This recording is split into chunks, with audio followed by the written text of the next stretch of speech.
It is so hot out here, guys. I am sweating right now. We can feel it, and our plants can feel it too. So, what can we do to help them to survive in this season? We're going to take a look at exactly that today. If you have never been here before, my name is Marlene. Welcome to my home and garden channel. Now, let's take a look to see what we can do.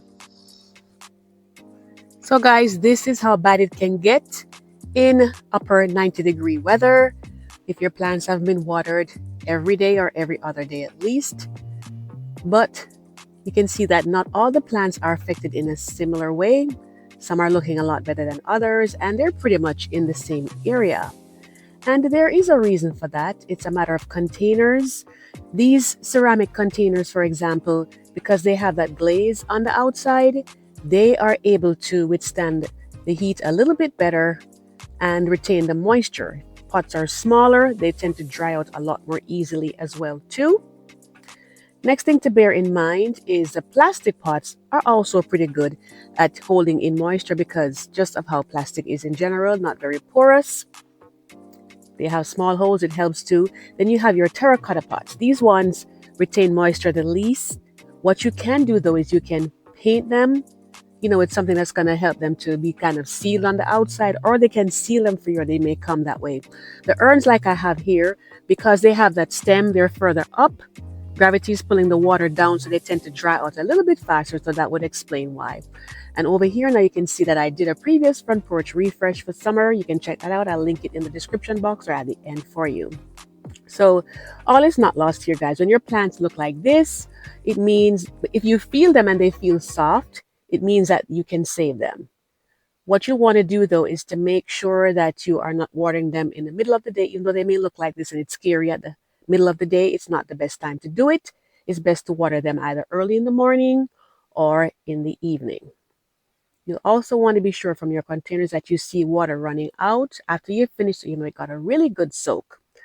Over here, just to show you, it's best to water, at the base of the plant and not on the leaves, especially if you're doing it in the evenings, because when you have the heat and you have water on the leaves overnight, it tends to accumulate like, fungal diseases. They tend to attack your plant, and that's going to put more distress on it. Also, if you have just put fresh mulch down, you want to be sure that your mulch is fully soaked because it will wick moisture away from your plant. It's not a bad idea, like in the morning, to give them a nice, the leaves wet them so they can, cool down a little bit and it will evaporate off. Now, in the middle of the day, the water in their hose is typically very hot. You can see how soft it is. It's almost like it's melting. If that comes out on your plants, it's going to burn them.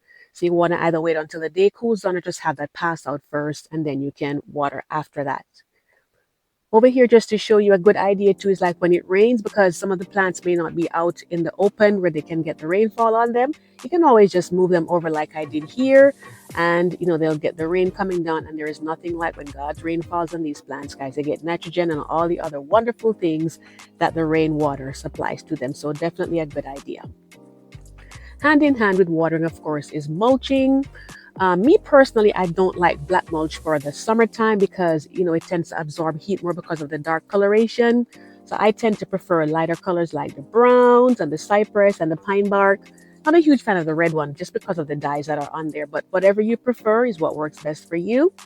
Just to say that when you do get your mulch, you want to be sure you're putting about 2 to 3 inches of thickness, around your plants in the beds or containers, but just back it off a little bit from the stem, maybe about 2 inches or so, to prevent insects from easy access to your plant. Here is another summertime thing that can cause some issues, and it's weeds. So over here, I'm harvesting some more beans from my flower bed at the back. And as you can see, there are weeds in there. These are called the chamber bitter. And I'm just yanking them out because what weeds do is that they actually steal moisture away from your plants. And they come up pretty quickly, guys. So it's really good to keep an eye on them. It's like overnight, they just appear from we don't even know where. And over here, this is my husband showing you how we can use like the grandpa weeder to pull your weeds out. And like if it's not so easy for you to bend over and pull weeds out, this is a really good tool. It's not sponsored or anything, but it really helps you to get them out. And we did this previous video where we showed you step by step how to use it and that it works really, really well. Next thing to do is if you have, fruits and veggies to harvest, to go on in and harvest them.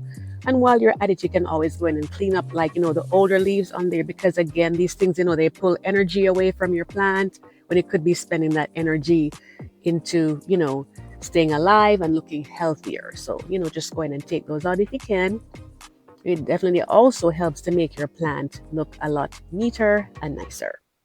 And if you're liking this video so far, be sure to give me a thumbs up. It helps it to go out to others that have similar, likeness for gardening as you do. That's my beets back there. So what I also do too is, like my tomatoes, once they get to that light green coloration, I know that they're fully mature. I'll just go ahead and harvest them anyway, like especially if it's hot or the plants are going through any kind of distress. Just put them next to some apples or in a brown paper bag, and they'll ripen up just like these did for me, in just a few days.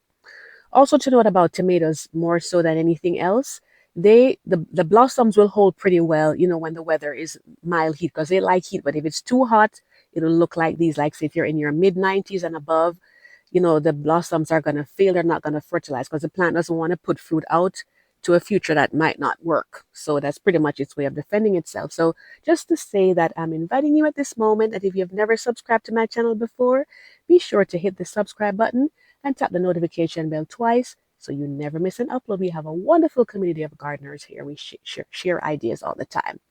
Next thing is to shade your plant, and a way to do that is to get a shade cloth. And these will be linked below, different types. This may look a little unusual to you too, but if you have especially a whimsical type garden, not a bad idea to get some of these. And you can also do your own DIY for this as well too. Next option is just to put them in a cooler space, because for me, my front garden is it's south facing, so it gets warmer, so I could put it towards a back patio and they cool down there. Another option is, if you have containers, you can always move your container plants, under trees. Next thing to bear in mind is to take a look at some of the labels that you may see, because for some of these plants, it will tell you that the plant likes full sun, which if it's in the 80s, the plant may be okay for those, but there are some of them that it gets like into the 90s or even higher, and they don't do very well at all. So what I would, personally suggest is that you just do some research on the plant, see how it thrives best. And if needs be, when you're planting them, and this is really a preventative measure, you put them in an area that gets part sun, so that way you know that your plant is going to be okay. These are just such beautiful lace cap hydrangeas. I don't have any of these myself. I have the regular mop heads, but I just think that these are so beautiful, and we don't want to have our pretty plants, get damaged, especially if you've invested money and time in them. We want them to be their best. The next thing now would be pruning. When you're having really, really hot weather, you really don't want to be pruning heavily, on your plants. It's better to just like go in and do things like taking off seed heads, because forming seeds also pulls energy away from the plant. So it's like, you're running a marathon and somebody gives you something to carry. It's an additional thing that you're doing. You just want to have something like really light to drink, nothing heavy to eat, and just, take all the weight off. This is kind of what it is when you're doing stuff like these when you have really hot weather. Like for rose bushes, they love to be pruned, but at this time, I'd say if it's very hot where you are, you'll just want to do some deadheading, because you don't want them to start giving like major offshoots, because that also pulls energy away from the plant. Just a little light deadheading for roses and other flowers like that. You can do that. And this is a pruner that I use from time to time. But of course, and I'll link it for you, but whatever works best for you. If it's a dollar store, sometimes you can get them there. And be sure that you go in and that you're cleaning your pruners after you clean up different areas. I wipe manadrub and alcohol, but of course, you can use what works best for you. Some people let me use hydrogen peroxide. It just depends on what is effective for you, what you prefer to use. As far as feeding goes, with the fertilizer, the slow release ones, if it's very, very hot weather that's going on for a while, this might not be the best option for you, because it is going into the soil, it's slowly released, and it's a little harder for them to absorb. Liquid ones might be better, and even sometimes you may want to dilute the typical application that you would put on, just to be sure. And like I was saying a little bit earlier, it's kind of like somebody's running a marathon. At that point, you're hot, you're thirsty. Yes, it's nice to have food, but that really would not be the best time. The best thing we want to do is to have something to drink. So, like these will help. Your plants want to get that extra food, but make sure too that when you're putting your food on, that the soil is wet first, so that way it's not going to be a strain on them as well. So it's easily absorbed for them. So just some things to bear in mind when you're feeding your plants, during the warmer weather.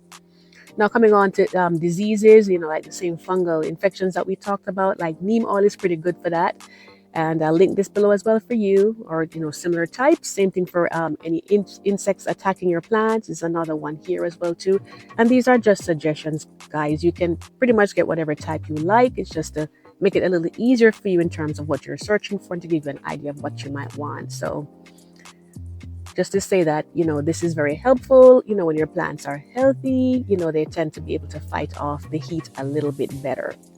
So you may be asking what happened to my plant. So it was looking like this, yes. And of course, I felt bad about it. But was hope. After I watered it, this is the very next day, guys. You can see how it's looking right there. It's bounced back so well. Now, there are less blooms on it, and this is kind of like a defense mechanism for the plant. It's not going to bloom as much when it's really, really hot for a while. But the flower buds are there. Once it cools down, they'll open up again and they'll be perfectly fine. And these ones are doing a lot better because of what they're in and the type that they are. And it just goes to show you, just, keep hanging in there and taking care of these wonderful plants. Mulching looks so pretty too, like on these limelight hydrangeas. So it has a beautiful look and it also works well. And just remember to look out for like your weeds, take them out. And it's just really early intervention in anything that you're seeing in your garden, because the sooner that you start to go in and get things taken care of, the easier the hurdle is for your plant to go over. Thanks so much for watching and for supporting my channel from time to time. See you in the next one. Happy gardening!